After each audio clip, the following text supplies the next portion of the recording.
on the Republican ticket, of course, is counter-programming during the DNC. Former President Trump and his running mate, J.D. Vance, will be in Michigan, Wisconsin, North Carolina, and Arizona between now and Friday.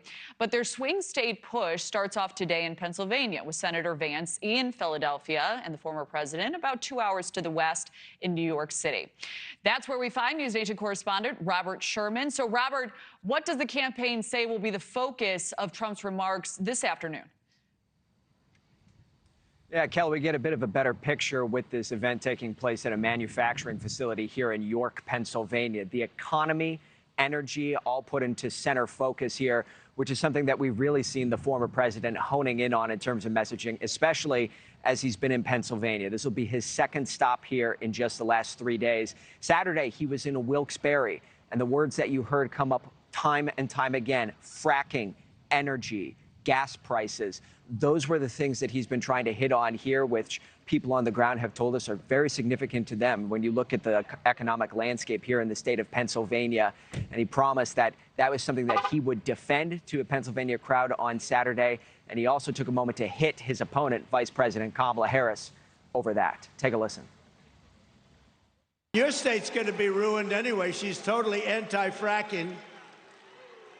She's been anti-fracking and anti-drilling, anti-oil and gas from practically the day she was born. All of a sudden, a couple of months ago, she said, oh, I'd love to have fracking. Now, she won't have fracking. Vote Trump, and your incomes will soar, your savings will grow, young people will be able to afford a home.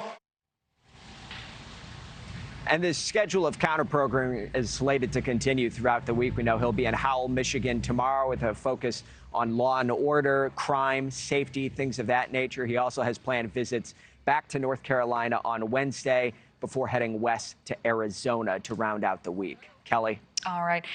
Robert, so both Harris and Trump focusing exclusively on Pennsylvania this weekend. How tight are things looking in the Commonwealth right now? Well, when you heard the former president speak over the weekend, he said if you win Pennsylvania, you probably win the whole thing. And there's a lot of people who really believe that is the case. 19 electoral votes up for grabs. And you look at where the landscape of the race stands right now here in the Commonwealth, it is razor thin. The latest Decision Desk HQ average of polls, about 1.5 percentage separating Vice President Kamala Harris and former President Trump. You see Robert F. Kennedy Jr. down at the bottom of your screen polling around 4% there with just under 80 days or so to go until Election Day. Such a premium is being placed on this day. That's why you saw Vice President Kamala Harris in Western PA yesterday. 2 trips to Pennsylvania for the former president in 3 days here.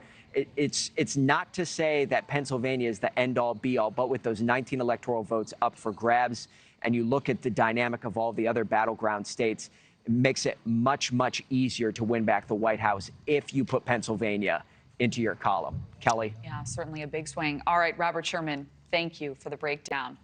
Thanks for watching. Go to joinnn.com to find NewsNation on your screen. And don't forget to click the red subscribe button below to get more of NewsNation's fact-driven, unbiased coverage.